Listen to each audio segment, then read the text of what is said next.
Have you ever looked back at your relationships and wondered why they keep ending the same way?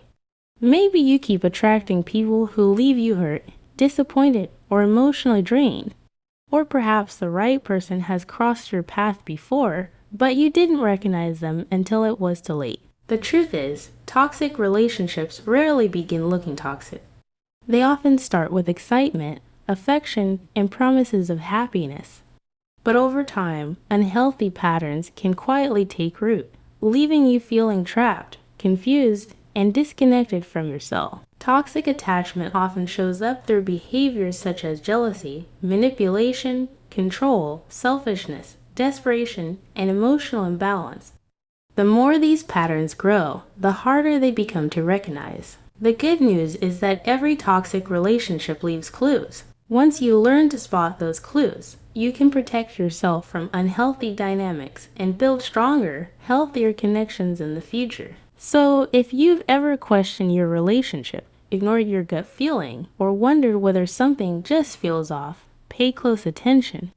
Here are 6 toxic relationship patterns you need to look out for. Number 1. Being too dependent. It's important to nurture a healthy relationship, but it shouldn't be the only focus in your life.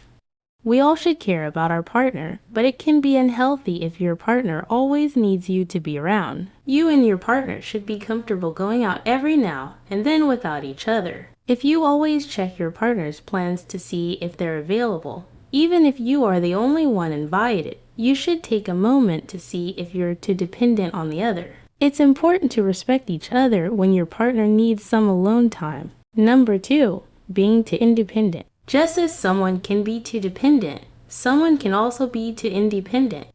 Is your partner often aloof and detached around you?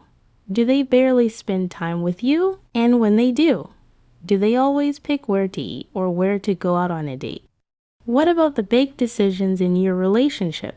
Who guides them and makes them? It's a key point that both of you have a say in where the relationship goes. Your core values should be similar, if not the same, and choices as a couple should be a team effort and decision.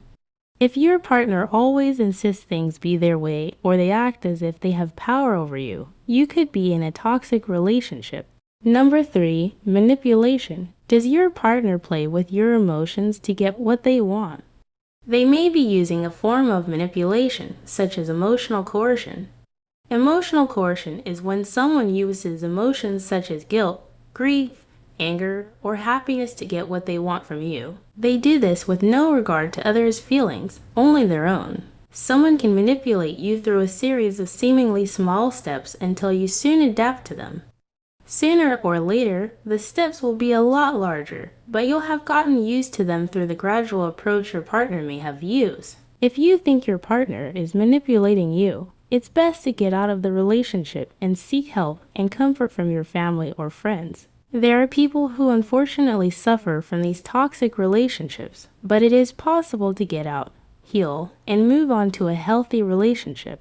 Number 4. Merging identities. Do you find yourself abandoning your solo hobbies to instead only do things you both like as a couple?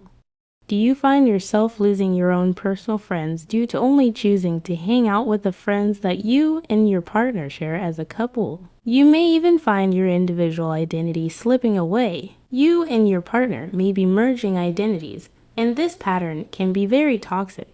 It's important that our individual identity outside of our romantic partner still thrives. You shouldn't try to change your personality or self to the point that you're no longer you. You can both exist outside of couple status. It's important to remember that no matter how alike we may be to someone, we will always think, behave, and act unique to ourselves. We are each unique and shouldn't try to change what makes us, us. Number 5. Selfishness and making demands. Does your partner always make things about them? Do they act selfishly and make demands of you? Maybe lately you've been feeling as if they assert power over you. Nobody should have all the power in a relationship, and a good partner cares about the other's needs as well as their own. Maybe your partner often ignores your desires and thinks only of their own. Perhaps you enjoy going out on romantic dates every now and then, nothing extravagant, Yet your partner constantly dismisses the idea because it doesn't interest them. Or maybe it's the other way around. They expect gifts, favors, and constant effort from you, but rarely return the same energy. It's important to recognize these patterns before you lose your sense of self. There are plenty of fish in the sea. Perhaps you'll meet one who isn't as selfish. See what I did there. Number 6. Confusing love with emotional hunger. Are you in love or are you just emotionally hungry? We may believe we're deeply in love with someone when, in reality, we're trying to fill an emotional void within ourselves. Emotional hunger can be caused by deprivation in childhood. Those who suffer from emotional hunger usually look to fill a void or emptiness in themselves. They often try to fill this emotional void in their relationships. If you started your relationship out of desperation and only had attention and affection in mind, it's best to evaluate if that desire is being mistaken as true love. Remember, it's best to form a strong identity outside of your relationship as well. You are your own individual. It's important that you don't both fully depend on each other for everything, and that you aren't so independent from each other that you don't think of your partner's needs at all. If your relationship feels consistently off balance, unhealthy, or emotionally exhausting, it may be time to seriously reconsider where it's headed. Real love shouldn't leave you feeling controlled, invisible, or incomplete. Sometimes the healthiest choice is letting go, healing, and rebuilding your relationship with yourself before pursuing someone new. The right relationship won't require you to lose who you are. Instead, it will allow both people to grow together while still remaining individuals. So, have you experienced any of these toxic relationship patterns?